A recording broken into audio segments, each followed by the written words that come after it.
उमज्ञानतिमिरन्धस्य ज्ञानाञ्जनशलाकया चक्षुरुन्मिलितं येन तस्मै श्रीगुरवे नमः। श्रीचैतन्यमनोभीष्टं स्थापितं येन भूतले स्वयं रूपा कदा मह्यं ददाति स्वपदान्तिकं। वन्देऽहं श्रीगुरु श्रीयुतः पदकमलं श्रीगुरून् वैष्णवांश्च श्रीरूपं साग्रजातां सहगणा रघुनाथान्वितं तं सजीवं साद्वैतं सावधूतं परिजनासहितं कृष्णचैतन्यदेवं श्रीराधा कृष्णपादान् सहगणा ललिता श्रीविशाखान्वितंश्च। नमो ओं विष्णुपादाय कृष्णप्रेष्ठाय भूतले श्रीमते भक्तिवेदांत स्वामीति नामिने। नमस्ते सरस्वती देवे गौरवाणी प्रचारिणे निर्विशेष शून्यवादी पाश्चात्यदेशतारिणे। वंचाकल्पतरुभ्यश्च कृपा सिन्धुभ्येव च पतितानां पावनेभ्यो वैष्णवेभ्यो नमो नमः।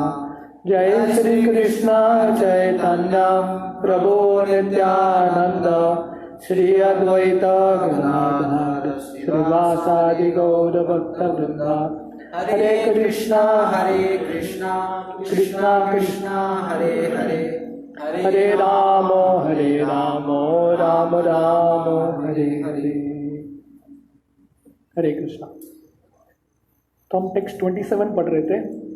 अहो बत स्वर यशस्त्रीकरी कुशस्थली पुण्य यशस्करी भुवः पश्यन्ति नित्यं यत् अनुग्रहेशितं स्मितावलोकं स्वपतिं स्मयत् प्रजा।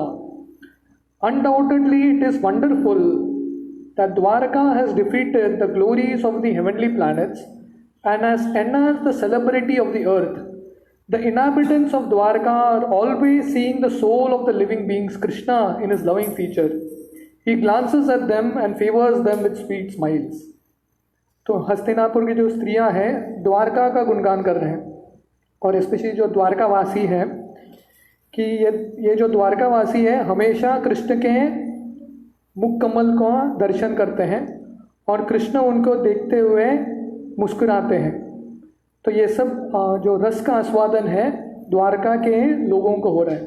तो इसलिए ये स्त्रियां हस्तिनापुर में बैठे द्वारका में जो द्वारकावासी हैं उनके यश के बारे में गुणगान कर रहे हैं। तो हमने इसका एक पैरा तात्पर्य का पढ़ा था, तो और एक पैराग्राफ है। The heavenly planets may be very famous for offering better facilities of material enjoyment.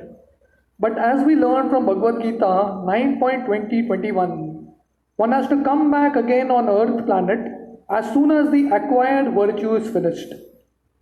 जो स्वर्गलोक हैं वहाँ पे भोग करने का जो फैसिलिटीज है बहुत ज़्यादा है, पर गीता में वर्णन आता है शीने पुण्य मर्त्य लोकम विशंति, कि पुण्य समाप्त हो गया तो वापस यहाँ पे आना पड़ेगा। Dwarka is certainly more important than heavenly planets because whoever has been favored by the smiling glance of the Lord shall never come back again to this rotten earth which is certified by the Lord himself as a place of misery. Prabhupada बोल रहे हैं पर जो द्वारका है स्वर्ग से भी ज़्यादा श्रेष्ठ है। क्यों? क्योंकि द्वारका में जो वासी थे, जो लोग रहते थे द्वारका में, और उन्होंने जो कृष्ण का दर्शन किया और कृष्ण उनको देख के मुस्कुराते थे, तो ऐसे लोगों को वापस ये धरती में, तो प्रभुपाद लिखते हैं रॉटन अर्थ, ये जो धरती है इतना सारा कष्ट है, ये दुनिया में आने की ज़रूरत नहीं है। Not only this earth but also all the planets of the universe are places of misery because in none of the planets within the universe is there eternal life, eternal bliss or eternal knowledge. तो सिर्फ धरती दुखालय नहीं है, ये भौतिक दुनिया में, ये ब्रह्मांड में हर एक ग्रह दुखालय है, एवरी प्लैनेट। क्यों? क्योंकि ये भौतिक दुनिया में, ये ब्रह्मांड में कहीं पे भी शाश्वत जिंदगी, आनंद और ज्ञान नहीं है। Any person engaged in the devotional service of the Lord is recommended to live in one of the above mentioned three places, namely Dwarka, Mathura और वृंदावन। तो इसलिए जो भक्त हैं वो ये तीन जगहों में से एक जगह में रहते हैं, द्वारका, मथुरा और Vrindavan. Because devotional service in these three places is magnified, and those who go there to follow the principles in terms of instructions imparted in the revealed scriptures surely achieve the same result as obtained during the presence of the Lord Shri Krishna। तो यहाँ पे वर्णन आ रहा है कि जो लोग, जो भक्त खासकर धामों में, द्वारका, मथुरा, वृंदावन या जगन्नाथपुरी, ये धामों में रह के भक्ति करते हैं, उनका जो भक्ति का फल है 1000 गुना ज़्यादा होता है। और जो कृष्ण के उपस्थिति में जो द्वारकावासी को जो फल मिला था वही फल अभी भी उपलब्ध होगा। क्यों? क्योंकि his abode and he himself are identical, and a pure devotee under the guidance of another experienced devotee can obtain all the results even at the present।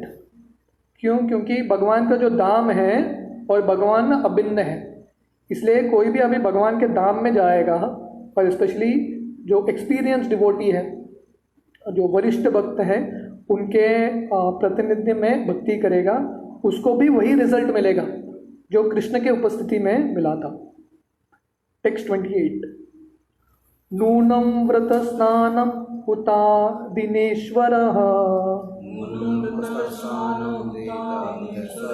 स्मर्चितो हि यस्य गृहीत पानिभिः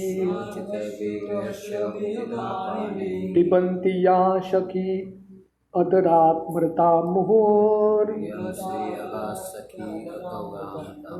व्रज स्त्रिया समुमुहुर् यद् आशया।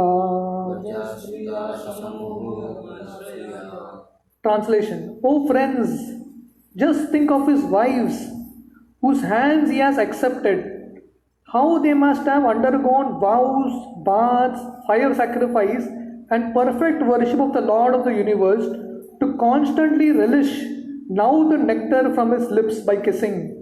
The damsels of Brajabhumi would often faint just by expecting such favors। तो यहाँ पे ये जो स्त्रियां हैं द्वारका में, खासकर कृष्ण के जो रानियां हैं, उनका भाग्य का गुणगान कर रहे हैं।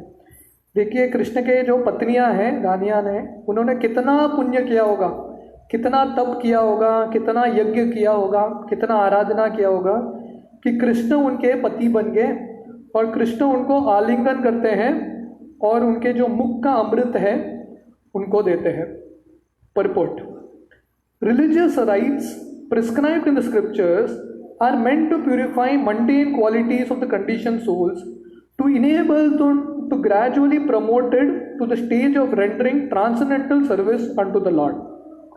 तो ग्रंथों में जो अलग अलग रिचुअल्स आता है, अलग अलग विधि विधान, यज्ञ करना, तप करना, स्नान करना इत्यादि, वो सब किसके लिए है? जो जीव हैं धीरे धीरे उनका भक्तिमय जीवन में प्रगति हो।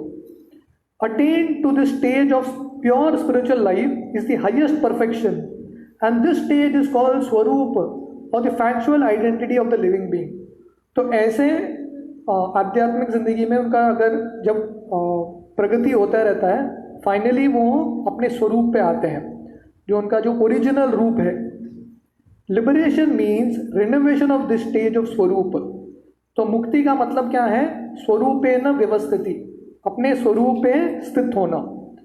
इन that perfect stage of swarup the living being is established in 5 phases of loving service, one of which is the stage of madhurya rasa और ह्यूमर ऑफ कॉन्जुगल लव। तो जैसे एक जीव भक्ति करता रहता है और अपने स्वरूप पाता है, तो अपने स्वरूप में भगवान को 5 तरह के सेवा होता है: शांत रस, दास्य रस, सख्य रस, वात्सल्य रस और माधुर्य रस। The lord is always perfect in himself and he has no hankering for himself. तो भगवान कौन है? आत्मा राम है, उनका कुछ इच्छा नहीं है। He however becomes a master, a friend, a son और a husband to fulfil the intense love of the devotee concerned. तो भगवान की कोई इच्छा नहीं है, फिर भी भगवान किसी के स्वामी बनते हैं, किसी के दोस्त बनते हैं, किसी के पुत्र बनते हैं, या यहाँ पे किसी के पति बनते हैं। क्यों? अपने भक्तों के साथ आदान प्रदान करने के लिए। He however becomes okay. Herein two classes of devotees of the Lord are mentioned in the stage of conjugal love. तो हमने जैसे बताया भगवान के आदान प्रदान भक्तों का 5 रस में होता है, शांत रस, दास्य रस, सख्य रस, वात्सल्य रस और माधुर्य रस। ये माधुर्य रस भी 2 तरह के होते हैं। Herein two classes of devotees of the Lord are mentioned in the stage of conjugal love. One is स्वकीय and other is परकीय। तो माधुर्य रस के 2 कैटेगरी है, स्वकीय और परकीय। Both of them are in conjugal love with the Supreme Personality of Godhead, Krishna. The queens of Dwarka were स्वकीय or duly married, but the damsels of Vraja were young friends of the Lord while he was unmarried. तो जो द्वारका में जो रानियां हैं उनका जो माधुर्य रस है उसको बोलते हैं स्वकीय, क्योंकि उनको कृष्ण के साथ उनका शादी हुआ है, पति पत्नी का संबंध है। पर कृष्ण का जो गोपियों के साथ संबंध था वृंदावन में उसको परकीय रस बोलते हैं। तो जैसे प्रेमी और प्रेमिका का संबंध before marriage. The Lord stayed at Vrindavan till the age of 16 and his friendly relations with the neighboring girls were in terms of parakiya. तो भगवान कृष्ण वृंदावन में 16 साल की उम्र तक थे और उनके जो गोपियों के साथ जो माधुर्य रस का आदान प्रदान होता है उसको परकीय रस बोलते हैं। These girls as well as the queens underwent severe penances by taking vows, bathing and offering sacrifices in the fire as prescribed in the scriptures. जो द्वारका में जो रानियां हैं और जो गोपियां हैं उन्होंने बहुत सारा तपस्या किया है, अलग अलग व्रत लिए हैं कृष्ण को अपना प्रेमी और पति के रूप में पाने के लिए। The rites as they are not the end in themselves, nor a fruitive action, culture of knowledge or perfection in mystic power ends in themselves. जो विधि विधान है वो करना लक्ष्य नहीं है, विधि विधान से किसी चीज़ को प्राप्त करना है। तो अगर हम विधि विधान का पालन करते हैं या ज्ञान के मार्ग में लगे हैं या कर्म के मार्ग में लगे हैं या योग के मार्ग में लगे हैं, अल्टीमेटली लक्ष्य क्या है? कृष्ण को प्राप्त करना। They are all means to attain the highest stage of svarupa और to render constitutional transcendental service to the lord. तो कौन सा भी मार्ग लेंगे, लक्ष्य क्या होना चाहिए? आपको कृष्ण की सेवा करना है। Each and every living being has his individual position in one of the above mentioned 5 different kinds of reciprocating means with the Lord, and in one's pure spiritual form of Swarupa, the relation becomes manifest without mundane affinity. तो हर एक जीव, हम सबका भगवान के साथ संबंध है ये 5 रस में, शांत रस, दास्य रस, सख्य रस, वात्सल्य रस, माधुर्य रस। और अगर हम भगवान की भक्ति करेंगे धीरे धीरे हमारा जो ओरिजिनल स्वरूप है वो हमको दिखाई देगा।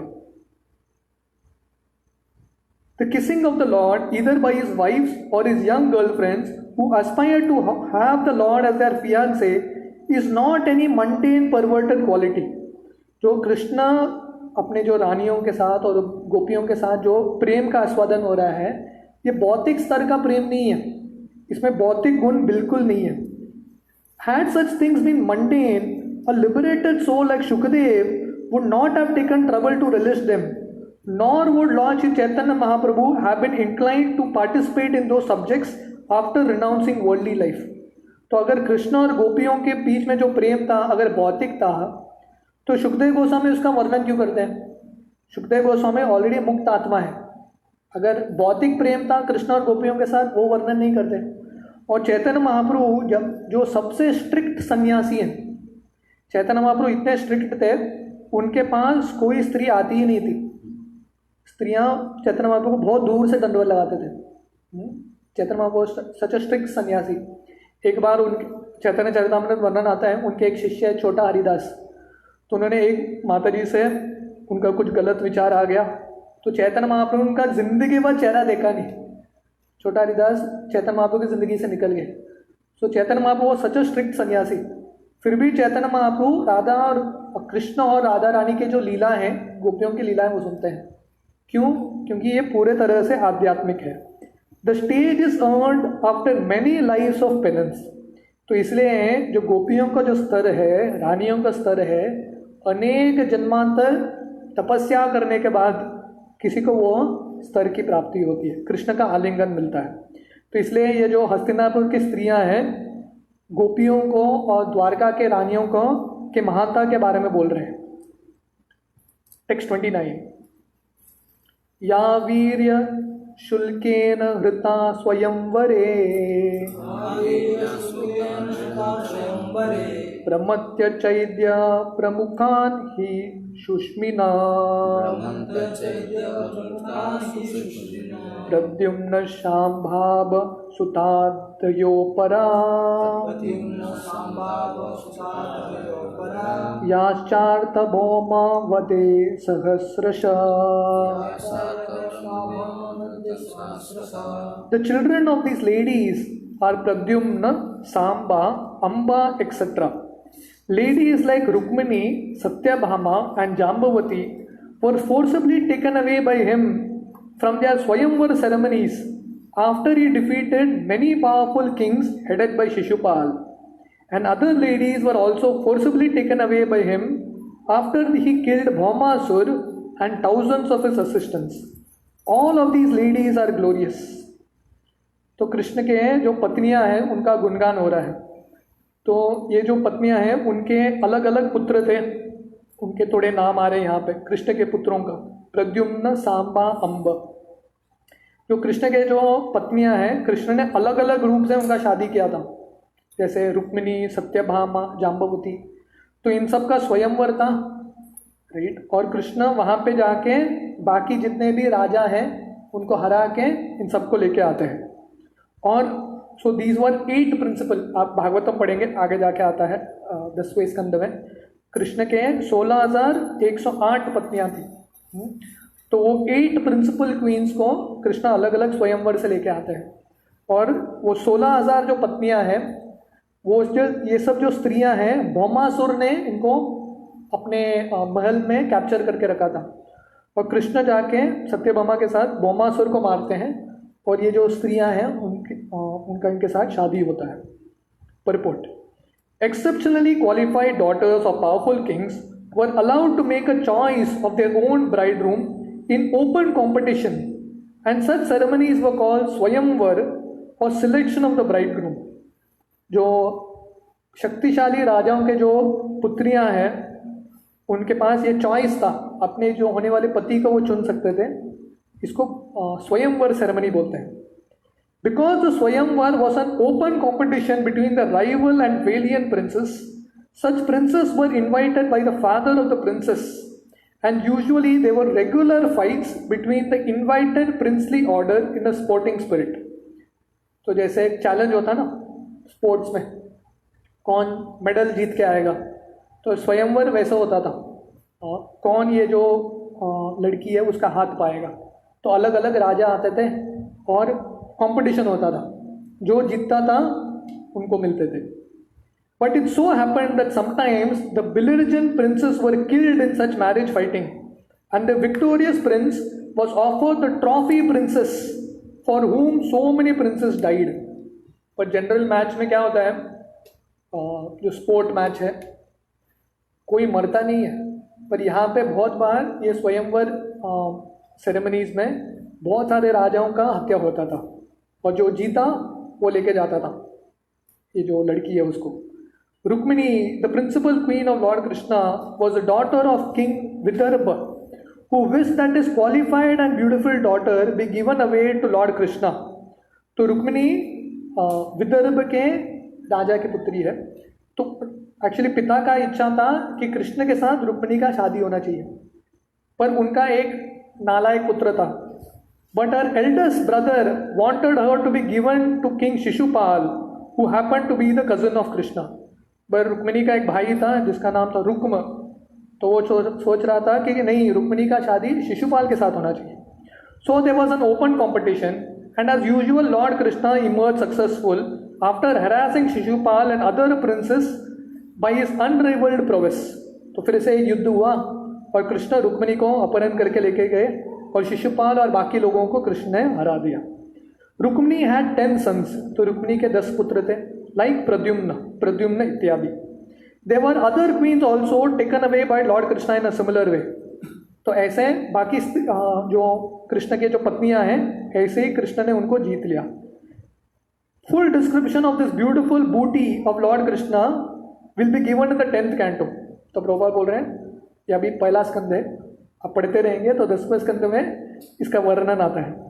There were 16,100 beautiful girls who were daughters of many kings and were forcibly stolen by Bhaumasur and kept them captive for this carnal desire. तो बाकी जो कृष्ण के रानियां हैं 16,100, तो इन सब जो लड़कियों को भौमासुर ने चुराया था, अलग अलग राजा के पुत्री थे.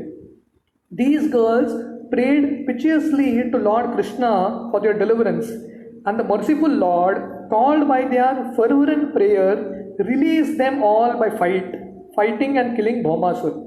तो ये जो स्त्रियां हैं, लड़कियां हैं, उन्होंने कृष्ण को बहुत प्रार्थना किया था कि आप आके हमको बचाइए. तो इसलिए कृष्ण आते हैं और भौमासुर को के साथ युद्ध करते हैं और भौमासुर को मार देते हैं. All these captive princesses were then accepted by the Lord as his wives, and although in estimation of society they were all fallen girls. तो जो ओरिजिनल रिफॉर्मर थे, सोशल रिफॉर्मर कृष्ण थे, क्योंकि उस समय क्या होता था, अगर किसी पुरुष ने स्त्री को हाथ लगाया बाकी कोई उससे शादी नहीं करता था. तो ये जो 16,108 स्त्रियां थी, लड़कियां थी, उनको पता था कि क्योंकि भौमासुर उनको लेके आए कोई इनसे शादी नहीं करेगा. तो कृष्ण बोले ठीक है मैं आपसे शादी करूंगा. तो ये सब कृष्ण के पत्नियां बन गई. The all powerful Lord Krishna accepted the humble prayers of these girls and married them with the adoration of queens. उन सबको रानियां बना दिया. इनफैक्ट आप ये अध्याय पढ़ेंगे भौमासुर के वध का. ये सब जो लड़कियां हैं, स्त्रियां हैं, वो कृष्ण से प्रार्थना करती है हम आपका दासी बनना चाहते हैं, बस हमें आपका पत्नी नहीं बनना है. दासी बन गया तो हम खुश हैं. पर कृष्ण उनके साथ शादी करके उनको रानी बनाते हैं.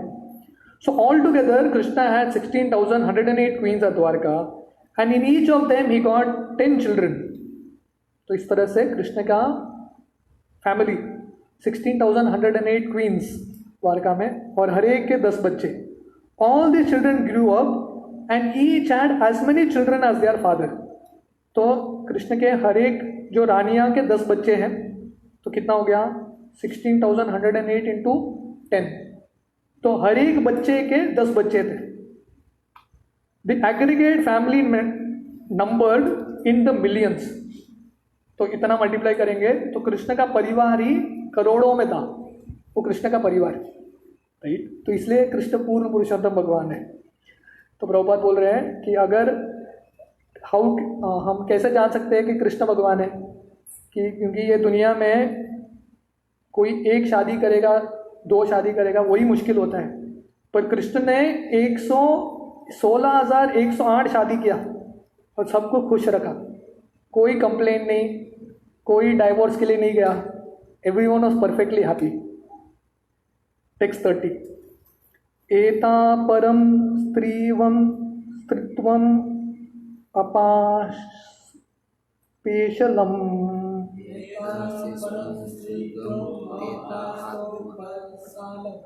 निरस्त शौचम बत साधु कुर्वते याशाम गृहात् पुष्कर लोचना पतेर न जातो अपैति आर्हृति स्पृशन.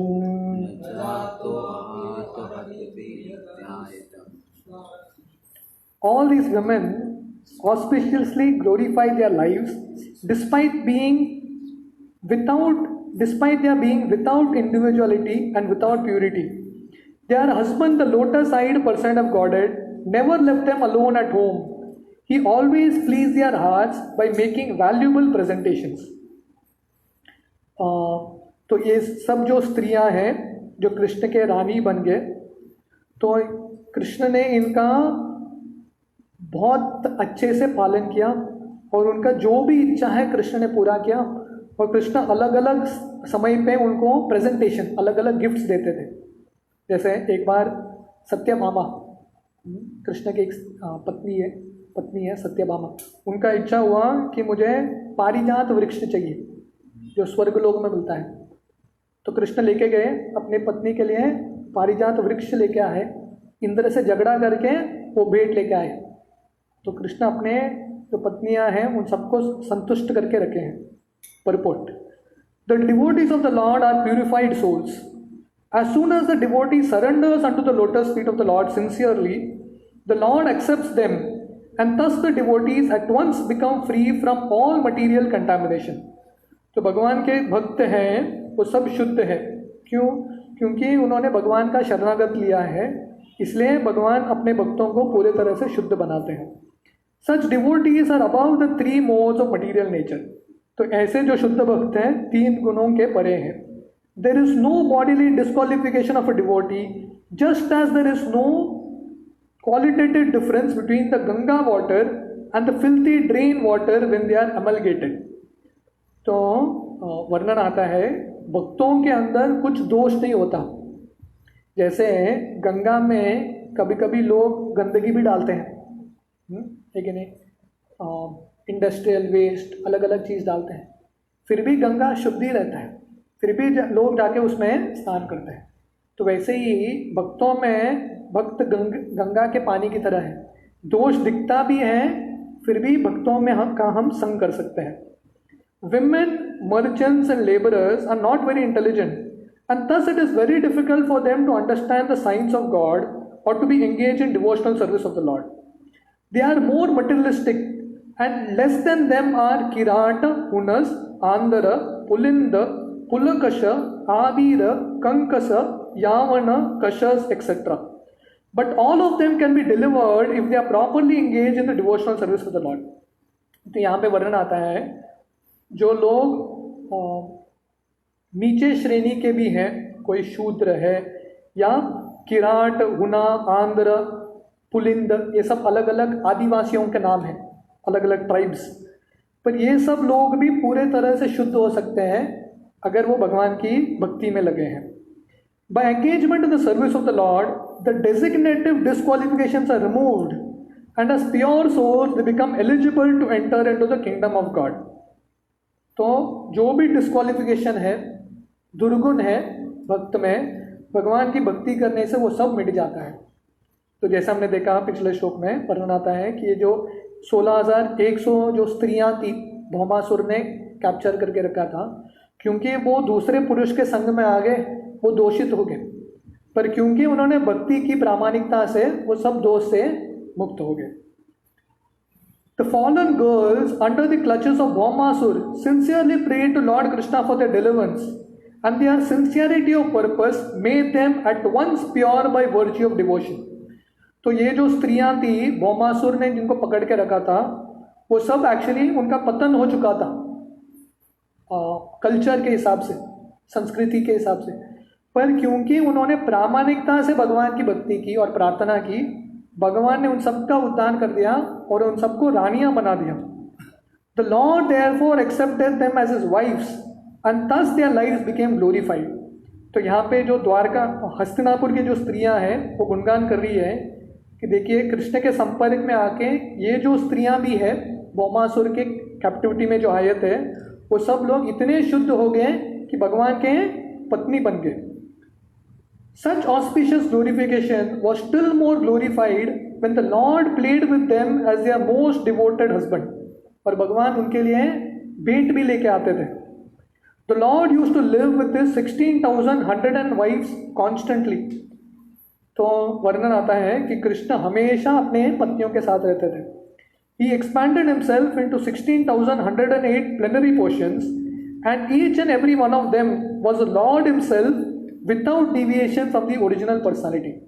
तो कृष्ण इन सब पत्नियों को खुश करने के लिए कृष्ण अपने जो रूप है उसका विस्तरण करते थे, 16,108 रूप। The Shruti mantra affirms that the Lord can expand himself into many. तो श्रुति मंत्र बोल रहा है, वेद में वर्णन आता है कि कृष्ण अपने आप को बहुत रूपों में विस्तार कर सकते हैं। As husband of so many wives, he pleased them with presentation even at a costly endeavor. तो कृष्ण क्योंकि इन सब स्त्रियों के पति थे, तो कृष्ण इन सब को संतुष्टि करने के लिए अलग अलग कष्ट लेते हैं उनको भेंट देने के लिए. He bought the Parijata plant from heaven and implanted it at the palace of Satyabhama, one of the principal queens. तो जैसे मैं बोल रहा था, सत्यभामा का इच्छा था मुझे पारिजात वृक्ष चाहिए, तो कृष्ण गए स्वर्ग में, इंद्र से झगड़ा करके वो वृक्ष लेके आए और द्वारका में सत्यभामा के आंगन में उसको प्लांट कर दिया. If therefore anyone desires the Lord to become one's husband, the Lord fulfills such desires in full. इसलिए अगर किसी का इच्छा है कि भगवान हमारे पति बनने चाहिए, तो भगवान ऐसे इच्छाओं को पूरा करते हैं. टेक्स्ट 31. एवं विदा गोदतीनां सगिरा पुरयोषिता निरीक्षेना विनन्दन् सस्मितेन ययो Hari. While the ladies of the capital of Hastinapur were greeting him and talking in this way, the Lord, smiling, accepted their good greetings, and casting the grace of his glance over them, he departed from the city. तो इस तरह से ये सब जो श्लोक कौन बोल रहे हैं? द्वारका हस्तिनापुर की जो स्त्रियां हैं एक दूसरे को देख के कृष्ण का गुणगान कर रहे हैं.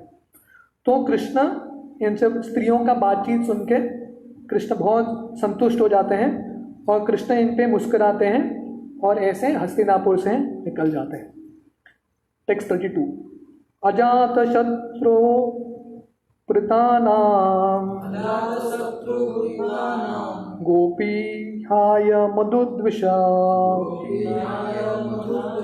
परेभ्य शंकित Sneha प्रायुक्त चतुरंगिनीम. Maharaj Yudhishthir, although no one's enemy, engaged 4 divisions of defense, horse, elephant, chariot and army, to accompany Lord Krishna, the enemy of the asuras, demons. And Maharaj did this because of the enemy and also out of affection for the Lord. तो इस तरह से जब कृष्ण हस्तिनापुर से निकल रहे हैं द्वारका की ओर, तो युधिष्ठिर 4 सेनाओं के जो डिविजन्स हैं कृष्ण के साथ भेजते हैं. क्यों? क्योंकि युधिष्ठिर का 2 भाव था, क्योंकि कृष्ण शत्रुओं के शत्रु हैं, कृष्ण के काफ़ी सारे शत्रु हैं, तो इसलिए रक्षा करने के लिए युधिष्ठिर भेजते हैं. हालांकि कृष्ण को रक्षा करने की ज़रूरत नहीं है, फिर भी अपने प्रेम से अलग अलग सेना भेजते हैं. Purport. Natural defensive measures are horses and elephants combined with chariots and men. तो उस तरह उस समय में महाभारत के समय घोड़े, हाथी, रथ और मनुष्य, सोल्जर्स, ये सब डिफेंस मेजर्स हैं. Horses and elephants are trained to move to any part of the hills or forest and plains. तो ये जो घोड़े हैं और हाथी हैं इनका ट्रेनिंग होता है पहाड़ पे चढ़ने का, वन में जाने का. The charioteers could fight with many horses and elephants by the strength of powerful arrows, even up to the standard of the Brahmastra, similar to modern atomic weapons. और जो charioteers हैं, जो रथ पे चलते हैं, तो वो लोग ऐसे जो हाथी हैं और घोड़े हैं इनके साथ झगड़ा कर सकते थे अलग अलग बाणों के साथ. Maharaj Yudhishthir knew well that Krishna is everyone's friend and well-wisher, and yet they were asuras who were by nature envious of the Lord. तो युधिष्ठिर जानते हैं कि कृष्ण के एक्चुअली कोई शत्रु नहीं हो सकता, क्योंकि कृष्ण हर एक के दोस्त हैं और हितैषी हैं. फिर भी थोड़े असुर थे जो कृष्ण को ईर्ष्या करते थे. If required,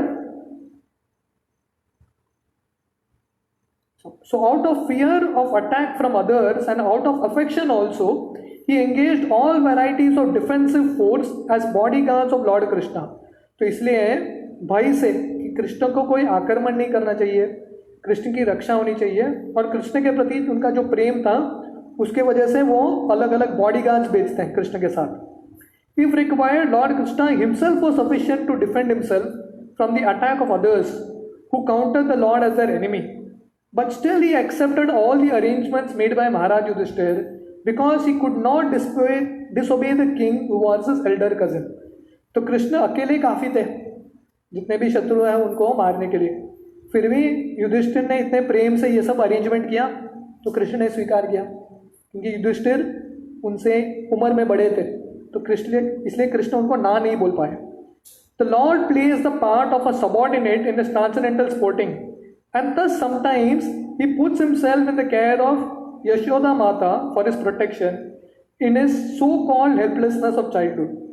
तो कृष्ण कभी कभी अपने भक्तों के अधीन होते हैं और ऐसा लीला करते हैं कि मेरे भक्त मेरी रक्षा करने चाहिए. जैसे बचपन में वो यशोदा माता के पास जाते थे कि यशोदा आप बचाइए मुझे. That is the transcendental leela और the pastime of the lord. The basic principle of all transcendental exchanges between the Lord and his devotees is exhibited to enjoy a transcendental bliss for which there is no comparison even up to the level of Brahmand. तो ये सब रस क्यों होता है? क्योंकि कृष्ण और अपने भक्तों के बीच में कृष्ण रस का आस्वादन कर रहे हैं. और प्रभुपाद बोल रहे हैं ये जो रस है भक्त और भगवान के बीच में ब्रह्मानंद रस से भी बहुत ज्यादा है. Should we complete the chapter? Text 33. अता दुर्गातां शौरीर कुर्वान् विरहाता तुरान् सन्निवर्त्य दिदं स्निग्धान् प्रायात् स्वनगरीं प्रिये. Out of profound affection for Lord Krishna, the Pandavas, who were of the Kuru dynasty, accompanied him a considerable distance to see him off. They were overwhelmed with thought of future separation. The Lord, however, persuaded them to return home, and he proceeded towards Dwarka. तो कृष्ण के प्रति इतना प्रेम था पांडवों का कि दूर तक कृष्ण के साथ गए. कृष्ण को छोड़ने के लिए तैयार ही नहीं थे. काफ़ी लंबे समय तक कृष्ण के साथ चल रहे थे. बाद में कृष्ण उनको बोले नहीं आप अभी चले जाइए, और कृष्ण अपने जो पार्षद हैं उनके साथ द्वारका की ओर निकल गए.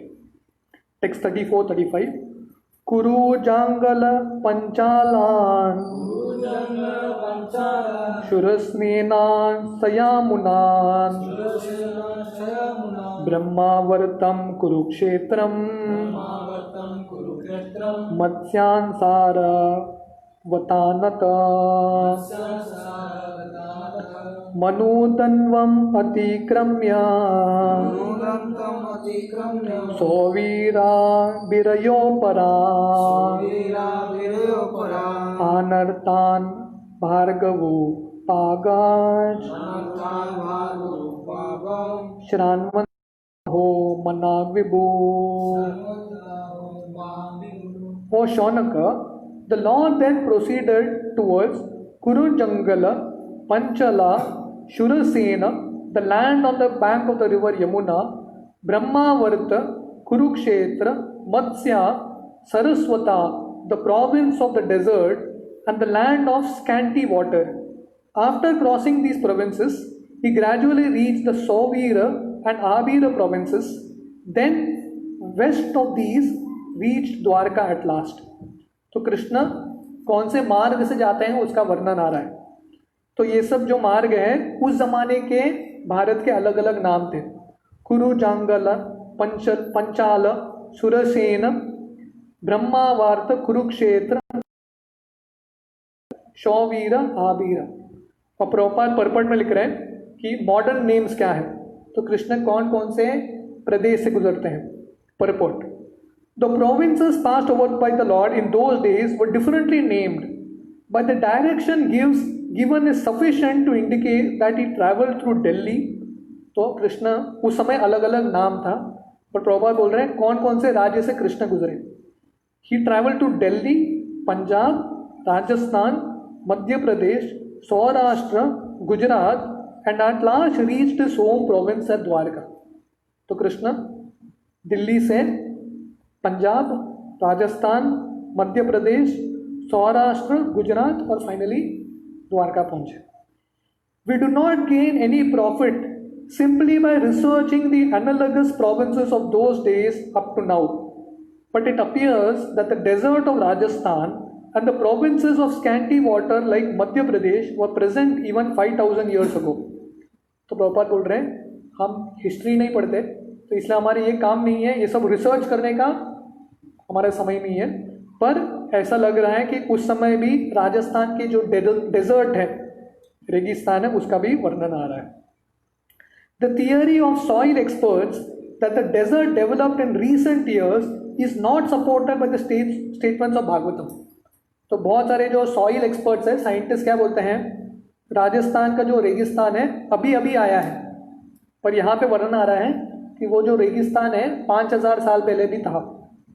We may leave the matter for expert geologists to research because the changing universe are different phases of geological development. तो इसलिए श्री प्रभुपाद बोल रहे हैं जो साइंटिस्ट हैं उनको रिसर्च करने दो भागवतम के श्लोक पे।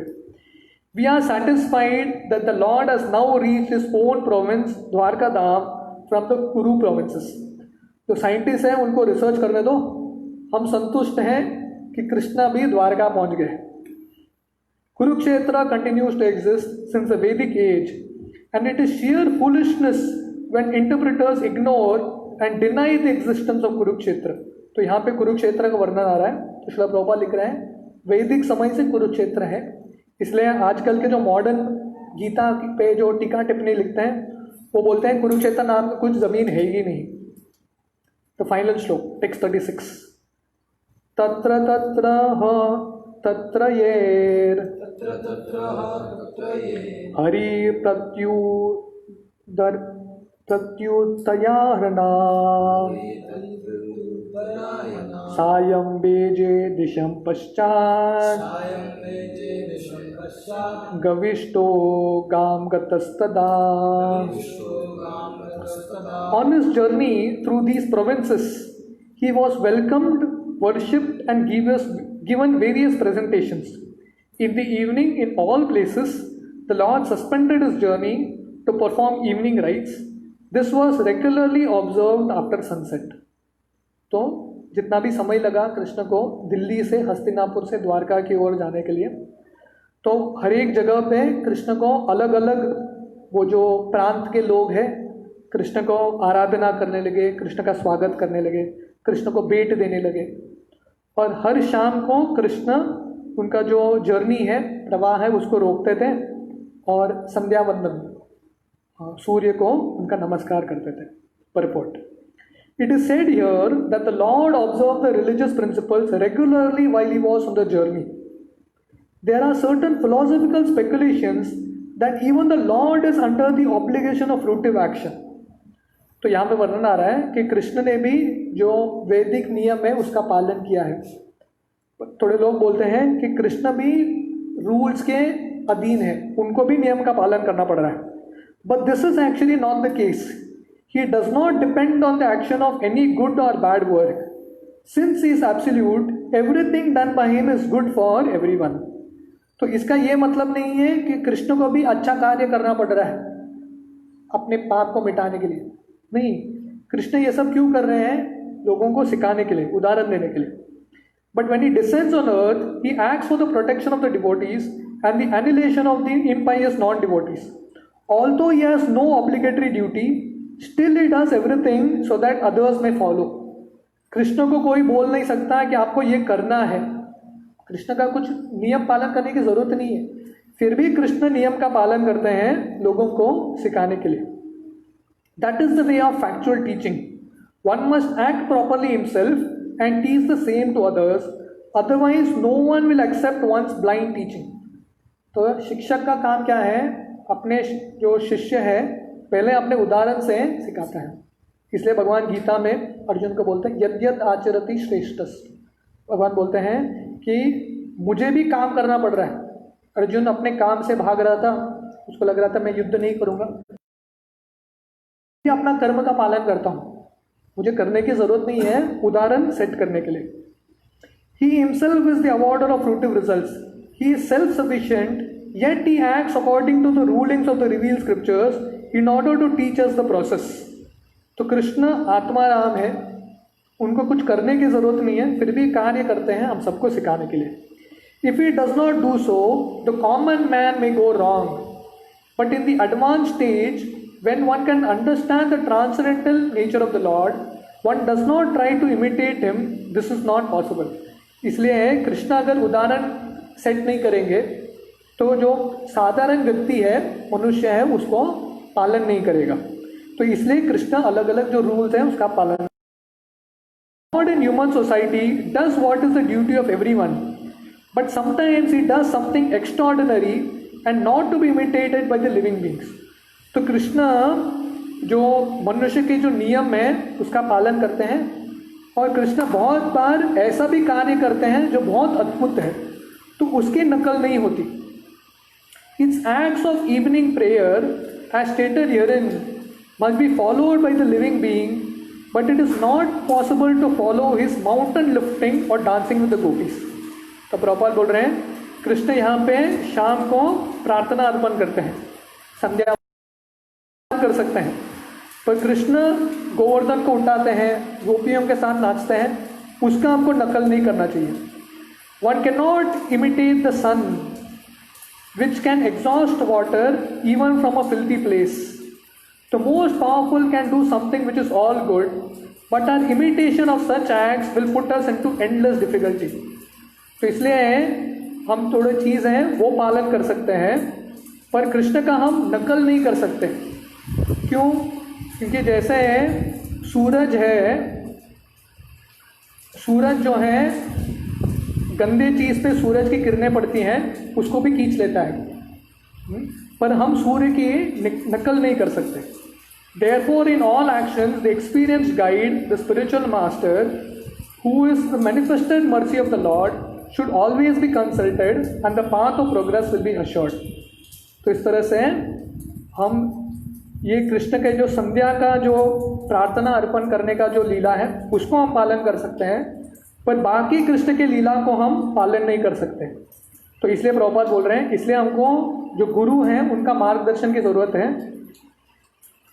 क्या हमको पालन करना चाहिए और क्या नकल नहीं करना चाहिए वो गुरु हमको समझाते हैं.